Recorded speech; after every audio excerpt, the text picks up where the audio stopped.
Les infos sur 13 TV. Les échos, les infos sur 13 TV. Bonjour à tous et bienvenue dans votre rubrique Les échos, les infos sur votre chaîne 13 TV. Pour commencer, faisons le point de l'actualité sur nos joueurs sénégalais. Diao Baldé Keita, trop cher, ne sera pas racheté par l'Inter Milan qui n'est pas disposé à débourser dans les coffres de Monaco la somme de 34 millions d'euros, nous rapporte le journal La Repubblica. Et les Nerazzurri se seraient désormais penchés sur l'ailier italien de 21 ans, Chiesa, qui veut quitter la Fiorentina après le dernier jour du championnat. Idrissa Gana Gueye serait dans le viseur d'Ole Gunnar selon un site anglais visité par Wiwsport.com.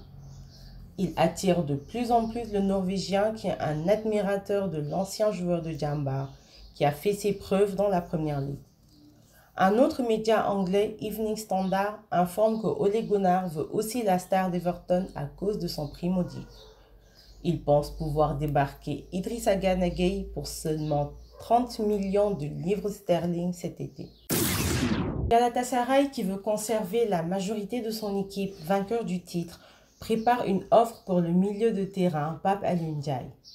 Des officiels de Galatasaray ouvriront des pourparlers avec Stoke City dans les prochains jours et demanderont au club un nouveau contrat de prêt pour l'international sénégalais. Pape Alioune Ndiaye souhaiterait, selon le journal Stade, continuer avec le club turc qualifié pour la prochaine Ligue des Champions. Rappelons qu'il y a joué un rôle clé dans la saison en disputant 32 matchs. Amiens SC de Moussa Konaté aura l'avantage de recevoir Guingamp pour la 38e et dernière journée. 17e avec 35 points, les Amiénois amenés par un Moussa Konaté des meilleurs jours devront certainement sortir vainqueurs de cette confrontation pour assurer leur maintien. De l'autre côté, le Stade de Caen voudra se défaire de Bordeaux et espérer reprendre la 17e place pour sauver son avenir. Une dernière journée de Ligue 1 palpitante pour une seule place de maintien entre Amiens de Moussa Konaté et Caen d'Adama Mbengue.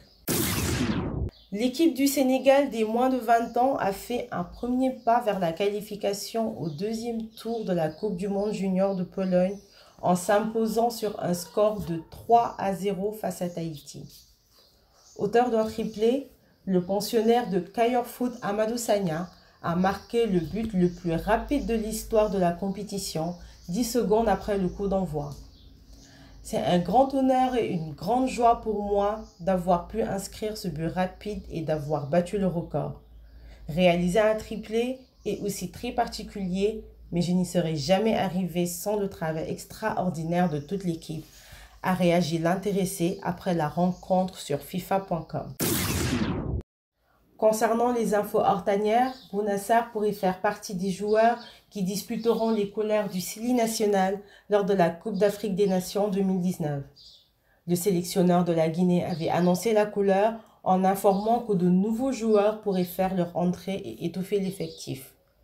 Alors que la publication de la liste est attendue pour ce 27 mai, l'on annonce des discussions entre les fédéraux guinéens et Bouna Sarr, l'arrière droit de l'Olympique de Marseille. Rappelons qu'il avait été sélectionné par la Guinée pour la Coupe d'Afrique des Nations en 2015, une convocation qu'il avait refusé de répondre. Âgé de 27 ans, il a été supervisé par l'équipe de France pour disputer les matchs amicaux pour la Coupe du Monde Russie en 2018, mais finalement ne sera pas retenu par Didier Deschamps.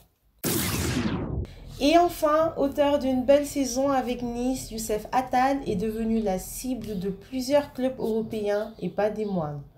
Le Paris Saint-Germain, le Bayern et même Chelsea sont entre autres les écuries dont on dit qu'elles aimeraient recruter l'international algérien. D'après le magazine The Daily Mail, Manchester United aurait également Youssef dans son viseur. Votre rubrique Les échos, les infos est terminée et nous vous donnons rendez-vous demain sur votre chaîne 13 TV pour d'autres informations.